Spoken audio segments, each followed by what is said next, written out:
This is a circular motion problem. In particular, it's about the forces that cause circular motion. It's from the group teaching practice problems for College Physics 12, but this has applicability to other classes as well. And the main question that we're going to ask over and over again is what forces combine to make this move in a circle. We're going to draw force diagrams to figure out what those forces are that make this particular object move in a circle. It could be one force, it could be many forces. In general, it's the centripetal force, but there are forces combining to create the centripetal force. So we'll ask ourselves over and over again, what forces combine? Question is, what forces combine to make this move in a circle? Force diagram. Do not start writing down numbers. I know that sounds counter to some of the advice I've given in the past, but do not start writing down numbers. First, you want to draw a picture that depicts the circle and the object moving in the circle. I've drawn the circle and I've just picked a random spot because if I'm looking at this, this would be a top view.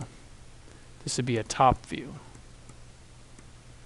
When you read the description of the problem, it says that we've got this object moving in a frictionless icy surface at a speed of 17 meters per second.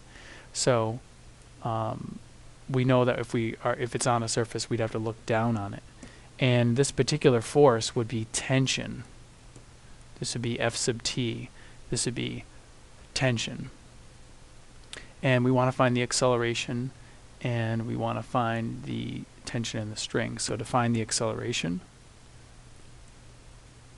for part A, I write down A sub c v squared over r. And I'll come back to that, but then we're just going to plug those numbers in because we do have the speed and we do have the radius because they gave us the length of the string for the object that's in that circle. And what I'm emphasizing now over and over again is don't worry about the numbers. Set up the physical situation. I'll pause it and I'll do the calculations and I'll come back and get the numbers. Actually, I think that we might even have, I think I'm going to put the answers on the sheet already. And I'll check that. But for part B, you write down F sub c as mv squared over r. And then again, we keep asking ourselves the same question. What forces combine to make this meaning this particular object move in a circle? In this case, it's only one force. This is designed to be a very simple example. You write down F sub t equals mv squared over r. And you're about to hear an announcement. We know all these. And so we can just plug in and get the tension. They're asking us about the tension that happens to be the force. So now I'm going to pause and tell you what those numbers would be when you crank them out. You end up with really large numbers. And those numbers are, for part A, 193 meters per second squared. That's a huge acceleration. And the tension for this part, because tension was the only centripetal force, it was the force that was providing that centripetal force, was 771 newtons.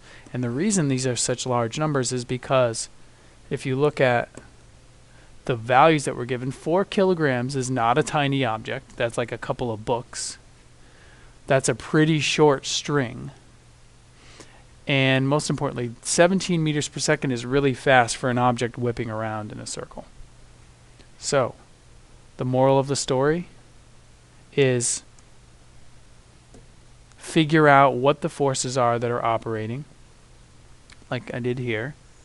You drew this picture, and in particular looking at the forces that are causing the object to move in that circle. Then you can write down your equations.